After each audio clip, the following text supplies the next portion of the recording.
Relay લઈને આવ્યા છે એ આપણી પાસે સિસ્ટમમાં જે રિલે છે તો એમાં આ ઉપર જે દેખાય છે એ તમારું ટાઈમ સેટિંગ છે અને આ તમારું પ્લગ સેટિંગ છે. જે હું રિલેમાં કહું છું ને કે આપણે ઇન્વર્સ કેરેક્ટરિસ્ટિક જોઈતી હોય એટલે ઇન્વર્સમાં normal inverse, very inverse, extremely inverse, આ ત્રણ ઇન્વર્સ ટાઈપની કેરેક્ટરિસ્ટિક લેવી હોય કાં તો આઈડીએમટી કેરેક્ટરિસ્ટિક જોઈએ તો એમાં બે સેટિંગ જરૂરી છે. એક છે તમારું કરંટ સેટિંગ અને એક છે તમારું ટાઈમ સેટિંગ.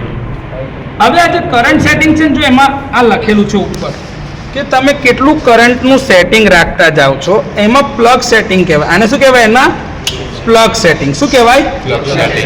પ્લગ સેટિંગ જો જોવો ને તો આ 50% પર છે પહેલું, 50%, 75%, 100%, 125%, 150%, 175% અને 2% એટલે 200%. તો આ રીતે કરંટને ગ્રેડિંગ કરેલો હોય તો જેમાં કરંટની કેટલી સેટિંગ રેન્જ આવી? 1, 2, 3, 4, 5, 6 અને 7. તો તમારી આમાં કરંટની 7 રેન્જ આવે. હવે એના અંદર તમે કરંટનું સેટિંગ બદલી શકો એના માટે આ ટેપ છે. આ શું કરે? ઇન્ડિકેટ કરે કે ભાઈ અત્યારે મેં ખાલી 100% ઉપર રાખ્યું છે. કરંટ કેટલા પર રાખ્યું છે? આ એની અંદરમાં ટેપ નાખી દીધું એટલે આ સિલેક્ટ થઈ ગયો પોઈન્ટ કે કરંટ મારો 100%. હવે અહીંયા ટાઈમનું સેટિંગ છે. આ ટાઈમ અત્યારે મેં કેટલા પર રાખ્યું છે? 0 સેકન્ડ. 0 સેકન્ડ એટલે તમે આ જો ડિસ્ક જે છે ને ડિસ્ક એ ખાલી આટલું ડિસ્ટન્સ જ ટ્રાવેલ કરશે તો તરત જ ડિસ્ક અડકી જશે એટલે તરત રિલેના કોન્ટેક્ટ ક્લોઝ થશે અને રિલે અહીંથી આ ટ્રીપ કમાન્ડ આપશે. ટ્રીપ કમાન્ડ આપે એટલે આ ફ્લેગ નીચે પડી જશે અહીંયાથી એટલે તમને આ લાઈન દેખાય ઇન્ડિકેશન માટે. આ ઇન્ડિકેશન છે કે રિલે ઓપરેટ થઈ ગઈ. પણ 0 સેકન્ડ એટલે કેવી કેરેક્ટરિસ્ટિક થઈ ગઈ? ઇન્સ્ટન્ટેનિયસ, તાત્કાલિક ઓપરેશન થઈ જાય. સર મારે તાત્કાલિક ઓપરેશન નહીં જોઈતું, મારે ટાઈમ ડિલે આપવો છે. તો ટાઈમ ડિલે આપવા માટે તમે અહીંથી ટાઈમનું સેટિંગ કરશો. જો હવે જેમ જો આ હું અહીંથી જેમ જેમ આ ડિલે વધારીશ ને એમ આ ડિસ્ક પાછી જતી જશે. જોજો દેખાય છે? આ મેં આ 0.1 ઉપર ફિક્સ કર્યું કે ભાઈ મારું 0.1 સેકન્ડનો ટાઈમ ડિલે છે ફિક્સ. તો ટાઈમ ડાયલ સેટિંગ કેટલું? 0.1 સેકન્ડ. તો હવે ધારો કે ફોલ્ટ થાય ને આ 100% કરંટ અને 0.1 ના આધારે ધારો કે ફોલ્ટ થયો તો રિલેને ઓપરેટ થવા માટે આટલું ડિસ્ટન્સ કવર કરે છે. આટલું આટલેથી આટલું એટલે આટલો ટાઈમ લાગે. તો 0 કરતાં 0.1 સેકન્ડમાં ટાઈમ વધી ગયો ઓપરેશનનો કે થોડાક વધારે સમય પછી ઓપરેટ થાય છે? યસ ઓર નો? હવે 0.2 કરું. જો અહીંથી આ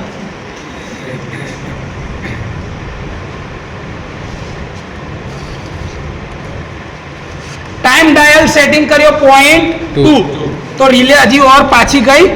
જો આ ડિસ્ક હવે ફરતા માટે કેટલો ટાઈમ લાગ્યો? પેલા કરતા ઓર વધારે. આપણી YouTube ચેનલ ઉપર ઓલરેડી આનો પ્રેક્ટિકલ રેકોર્ડ કરીને મૂકેલો છે. તમે જોશો ને તો તમને ખબર પડશે કે રિલેની ડિસ્કનું ટ્રાવેલિંગ ડિસ્ટન્સ વધતું જશે.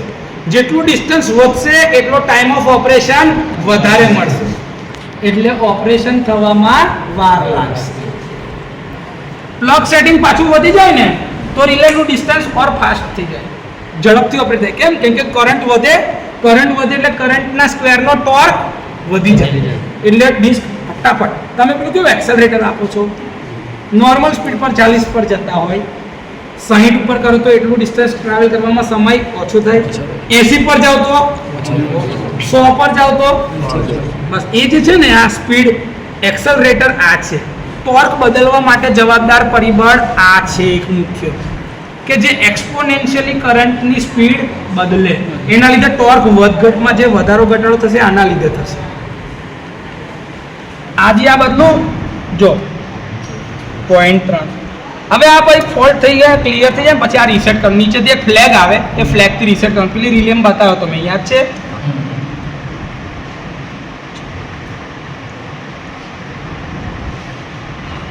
આ તમારો મેક્સિમમ ટાઈમ ડિલે જેમાં રિલે છે ને છેક અહીં લગીને અહીં અટકી ગઈ. જો દેખાય છે અહીંયા અહીં સુધી છેક અહીં અટકી ગઈ.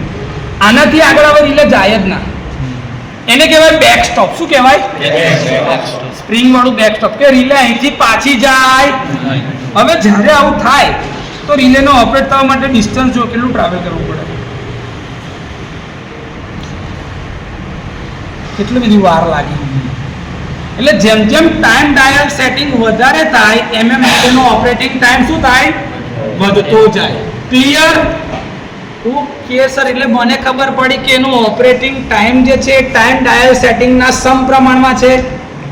રિલેનું ટાઈમ ડાયલ સેટિંગ વધારો તો ટાઈમ ઓફ ઓપરેશન વધારે મળે, કરંટ વધારો તો ટ્રાવેલિંગ ટાઈમ ઓછો થઈ જાય. કેમ? ટોર્ક વધી જાય. ક્લિયર? કોઈ ડાઉટ? આમાં ટાઈમના સેટિંગ કેટલા મળ્યા તમને? 10 અને કરંટના સેટિંગ 7. તો ટોટલ કેટલી કેરેક્ટરિસ્ટિક બની? 70. 70. કેવી રીતે? કે ભાઈ 0.5 રાખો, એના 10, 0.75 બીજા 10, 1 બીજા 10, 1.25 બીજા 10, 1.5 બીજા 10, 75 બીજા 10, 2 બીજા 10, થઈ ગયા 70. એક જ રિલેથી 70 કેરેક્ટરિસ્ટિક મળે. અને હજી ફોલ્ટ કરંટ બદલી નાખીએ તો પાછી ઓર બદલાતી જાય. એટલે સાહેબ આ એક જ રિલે કેટલા બધા સેટિંગ આપી શકે.